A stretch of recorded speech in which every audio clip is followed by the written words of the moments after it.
Thousands of miles from anywhere, alone here in the North Atlantic Sea, the Faroe Islands have their very own traditions and unique way of life, but still remain part of Denmark.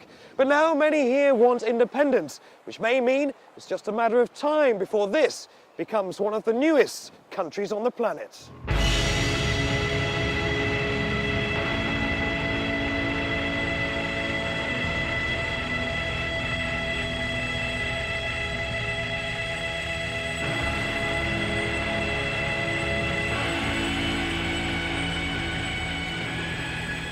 Shrouded in mist, sunlight breaks through to reveal a rugged landscape locked in time. In traditional grass-roof houses, ancient Viking and Celtic customs are kept alive by a proud island community. We are islanders, we are Nordic. I think that makes us slightly sentimental, but still yearning for a full life out here. The tiny Faroes have had long ties with its Scandinavian neighbours. They've had to survive. But with oil deposits lurking beneath the waves, talk of independence from Denmark is rife. Particularly here in the Faroese Parliament, one of the oldest in the world. A place where politicians pad around in their socks. We are a country far away from Denmark, totally alone in the North Atlantic. We have our own language, only 48,000 people. And as every child, we are growing up. And when you grow up, you want to move out from your parents and make your own home.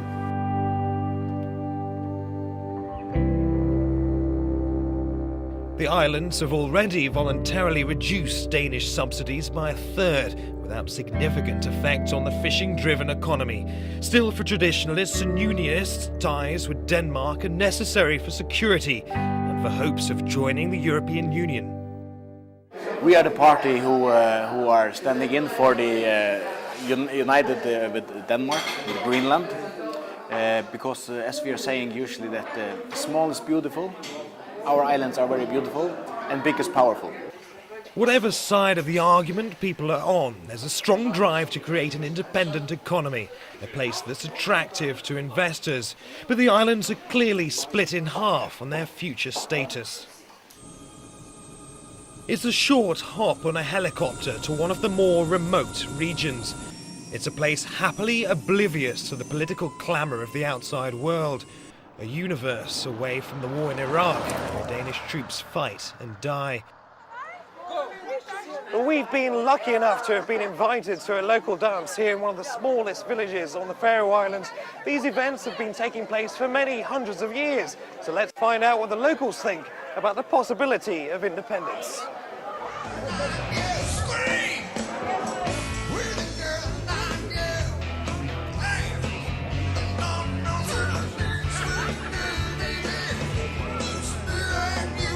I think, like, for now, maybe we should stay with Denmark, but when we are, like, 100% ready, yes, we should.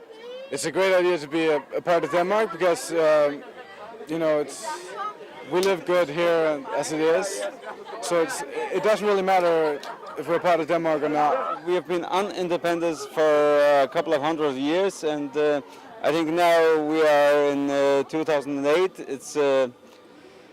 It's about time.